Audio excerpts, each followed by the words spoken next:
say, follow your not so angry. And if you were not so angry, we would say, follow your frustration, follow your hope, follow your belief, follow your knowing, follow your bliss, follow your appreciation.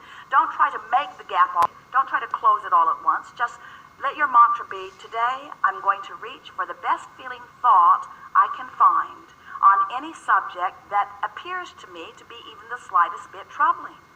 We do not want to talk to you about an addiction. We want to talk to you about your gap. We don't want to talk to you about your financial dilemma. We want to talk about your gap. We don't want to talk about the lover that you can't find. We want to talk about your gap, because all that stuff you want is over there waiting for you.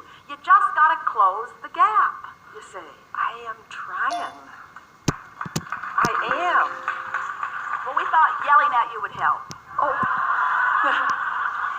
Setting yourself up for a solution is, well, I did a good job of getting to where I am, and things are getting easier for me, and I'm figuring this out, and maybe I'll hear something that will give me some insight, and things are going so well for me in so many avenues of my life, and every day I get new insight that helps me a little more, and I'm feeling better and better and better and better, and it's hard for me to even remember how I once consistently felt. I know I've moved myself on the emotional scale dramatically, and the life that I'm living really reflects the improvement that I've made on that emotional scale, and I'm not running any races with anyone, I'm not being compared with anyone, and my gap is, no one's going to take it away. That stuff that I've been asking for, which is life improvement and better feeling emotions and abundance and good relationships and all of those things that I've been naturally asking for, are all lined up for me, and there's no worry that they'll go away, that somebody else will beat me to it. There's no competition.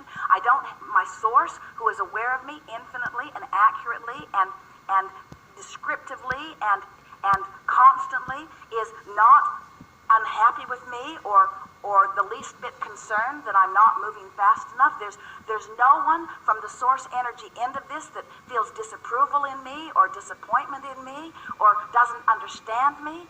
And the resources of the source are lining up so many things for me and feeding it to me incrementally, just in the way that I need it and can perceive it and get it. And when I think about it, I really don't even have a problem. I don't have a problem worth raising my hand and making a big thing about. Everything's really going well for me and continues to get clearer and clearer for me. All is well with me. I really like living this life, and I really like being in this body, and I'm so appreciative of my body.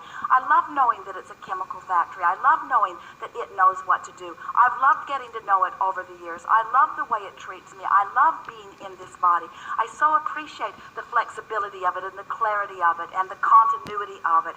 I love this physical body, and I don't have a problem with my physical body.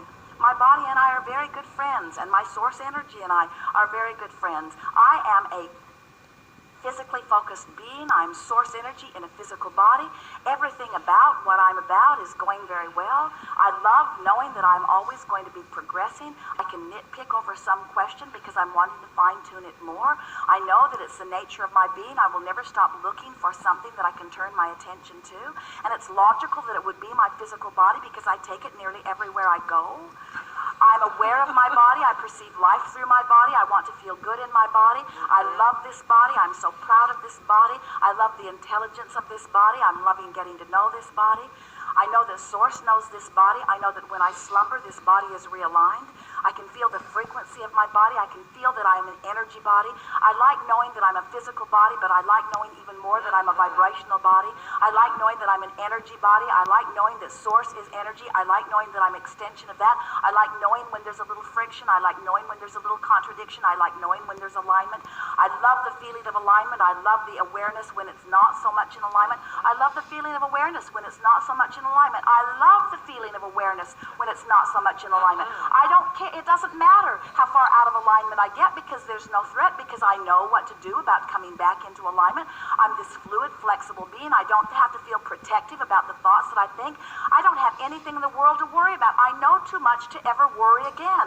I know that I'm eternal. I know that I'm worthy. I know that I'm loved. I know that I can't get it wrong. I know that I'll never get it done. All is well with me. Good time for a segment of the Thread. Yes. Yeah. I feel great.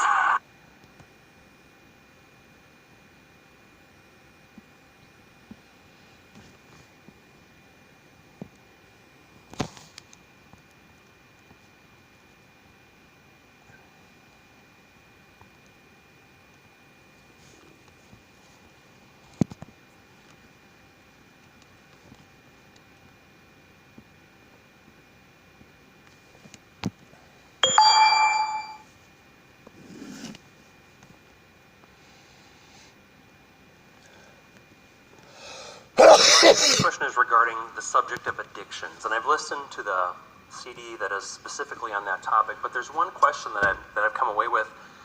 It's been my professional and personal experience that one of the things that makes it difficult for people to break addictions is the physical withdrawal symptoms.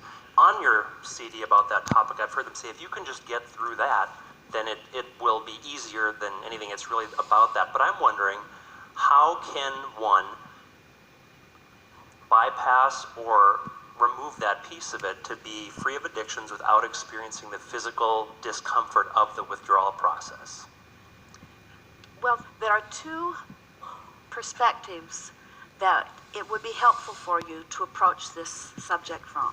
First, anytime you introduce something to your magnificent physical apparatus, the trillions of intelligent cells become aware that this new whatever it is has been introduced, whether you ingest it or breathe it or shoot it or whatever. As you introduce this foreign substance, the cells of your body immediately, being the acclimators that they are, go to work on digesting it, so to speak, on coping with it, on dealing with it. And in doing so, they adapt to it, literally. In other words, it's like surviving under these conditions now. That's why if you're getting a kick from something, often you have to keep upping the amount of it that you give to your body, because your body does such a good job of acclimating that you don't get the same rush from it unless you introduce more and more. So your body adapts to whatever it is that you are giving it, and that adaptation actually translates to you as a sort of craving. And that's why you experience the withdrawal once you no longer give your body that. Now, there's something to be said about maybe winding down from it. That might make the withdrawal less. So there are two things that we want you to think about relative to the addictions. The first is that once you introduce it to your body, the cells of your body respond to it. So there is this, let's call it a cellular addiction, just for clarification. But there's also something else that's much more important to understand about the reason for it to begin with, and that is always, without exception, a vibrational imbalance. So what happens is people have got this vibration going on of who they really are and this vibration going on of the thoughts that they're giving thought to now. So they've got that tug of war going on. And often in the ingesting or the introducing of something, there is a lessening of their awareness of that contradictory energy. And so there is this psychological addiction or this emotional addiction because there is a contradiction of energy going on that is unpleasant on so many levels of their being that often is soothed once something is introduced. Let's say that someone decides that they're going to cease an addiction, whether it's one that is legal or one that is not. And as they begin to no longer introduce that substance to their physical apparatus, then they begin having those withdrawals that you were talking about, which further goes to upset that vibrational balance that was out of whack to begin with. So we would get our ducks in a row, we would line up our energy before we began any physical withdrawal from anything. Line up the energy first. So many people, for most of their lives, don't understand how to bring themselves vibrationally into balance. And yet, we have never seen one person ever who had a successful withdrawal from addictions who did not understand how to bring themselves into vibrational alignment first. What we mean by that is anyone could just stop ingesting whatever it is that they've introduced to their bodies for 3 days, and in 3 days, we're not kidding you, it would be out of your system altogether. In 3 days, it's moved through, and that cellular craving is no longer an issue. But the psychological craving still is, because the reason that they wanted it to begin with, in order to soothe that feeling of contradictory energy, still exists. So if you don't tend to both of those, you've accomplished nothing. And the majority of people who are just using willpower in order to stop some sort of addiction, but have done nothing about aligning the energies, just keep having a whole new fresh reason that they're wanting to ingest it again. Helpful? Yes.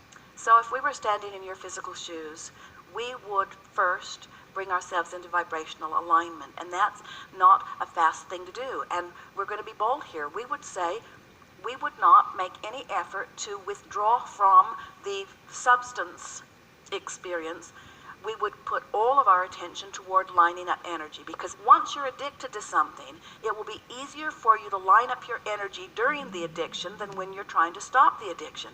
We don't see anybody that has a successful experience of lining up energy while you're in the middle of withdrawal from things. They just work against each other. So stop beating up on yourself for doing this thing that somebody's convinced you is wrong, whoever it is you're counseling. Help them to understand that bringing themselves into vibrational alignment is first and foremost. And sometimes that takes days, sometimes it takes weeks. In other words, we don't think it would take anyone very long if you could just accept that you are of non-physical energy first, that there is this duality of vibration going on within you, that law of attraction is responding to both of them, that it's natural that you know what you don't want so that you know what you do want, that the stream is flowing and that you feel better when you let yourself move in the direction of the stream. If you could get that across to yourself or to anyone, you could help them reach for the feeling of relief so that people are no longer beating up on themselves and holding those long resentments that they've had for so long. People got off balanced earlier in their life, usually on this vibrational misalignment, and the addiction is something that followed not too long after, and so much of this has been going on for a very long time. And to expect someone to cold turkey all of a sudden start going with the flow is illogical, and it's also illogical to expect someone to go cold turkey on the withdrawal of any of the substance as well. So if we were standing in your physical shoes and we had had a long-standing addiction, no matter what it was, we would be saying to ourselves today, I'm not going to stop this substance abuse or whatever it is that they're wanting to call it today. I'm going to work on bringing myself into vibrational alignment, which means I'm going to try to begin to see myself and my world through the eyes of Source, which means I'm going to be a little kinder to myself, and I'm going to beat up on myself a little less, and I'm going to stop looking for reasons to not like myself, and I'm going to let the way I feel train me into coming into alignment with who I am until I begin to love myself as the Source within me loves me. And once you've got that down, then the 3 days of withdrawal will be easy.